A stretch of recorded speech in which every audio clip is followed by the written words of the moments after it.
Centenares de tweets, publicaciones y noticias han hablado estos días del parking de Bonaire, inundado por el catastrófico paso de la Dana en Valencia.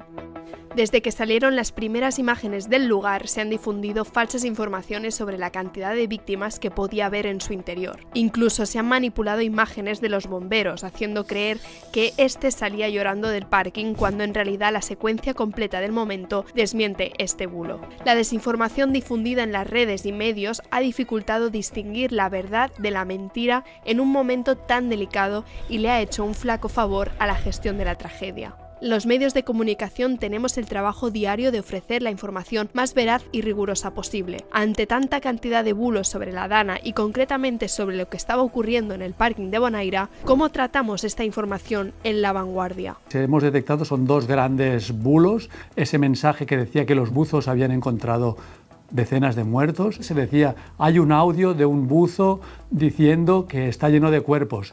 Una persona normal que no distingue mucho se cree porque la fuente original a la que lo están atribuyendo es un buzo, pero eso no era cierto.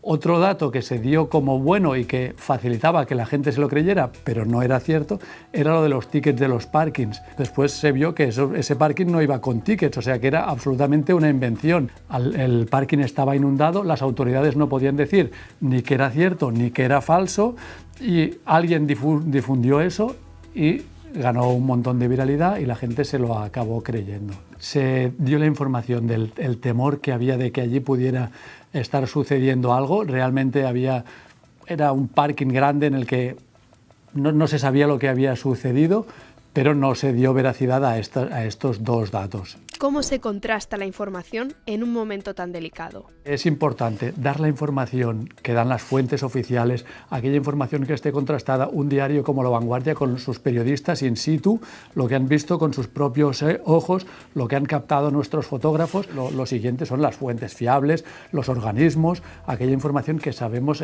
que es cierta. Pero es cierto que hay momentos en el que esa información no existe. En esos momentos es importante informarles de lo que sabemos y de lo que no sabemos. También en algunos casos es bueno decir, en ciertas redes sociales se está informando de esto, pero nadie lo confirma, no se sabe si es cierto. Y luego en el caso del parking de Bonaire, evidentemente, hacer periodismo. Si están diciendo lo de los tickets, hablar con la empresa del parking y decir, esta información que se está difundiendo es cierta, no es cierta.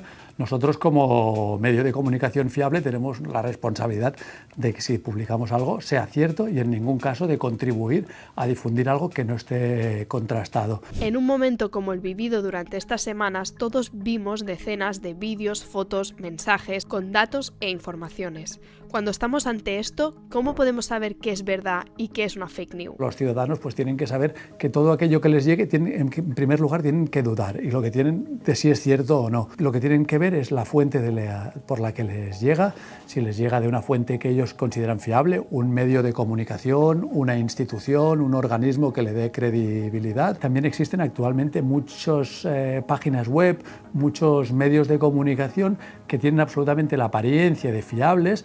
También tienen que fijarse qué fuente original dan y cómo formulan la información, si se basan en datos contrastados fiables o si simplemente son informaciones que no aportan ningún otro dato más allá de porque lo digo yo. Una de las características más peligrosas de los bulos es su fácil y rápida difusión. Es muy difícil frenarlas. ¿Por qué ocurre eso? Creo que en todo nuestro ámbito social, familiar, de trabajo, de amistades, nos hemos encontrado en una situación en la que había un rumor que ha ido circulando de boca a oreja y al final ha acabado siendo una verdad absoluta para el último que lo recibe. Pues este mismo fenómeno se produce en las redes sociales, amplificado y difundido al extremo. Y a ello se suma gente interesada, organizaciones con finalidades oscuras que contribuyen a generar ruido y a intentar provocar el caos. Si nosotros tenemos una cierta opinión sobre cierto tema y encontramos en redes sociales o en medios no fiables informaciones que reafirman eso en lo que nosotros creemos, somos más propensos a creérnoslo.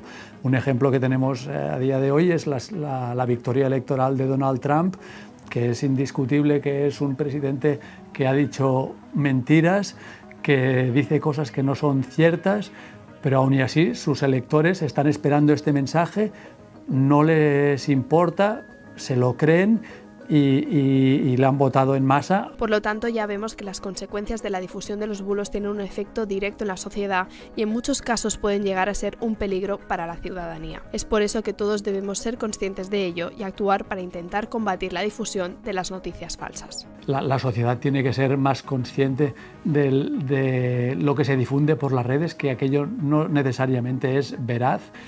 El ciudadano tiene que saber distinguir de qué medios o qué fuentes se fía, y los medios de comunicación tenemos que seguir siendo los garantes el instrumento para distinguir lo cierto de lo falso en un contexto en el que quizá cada vez sea más complicado.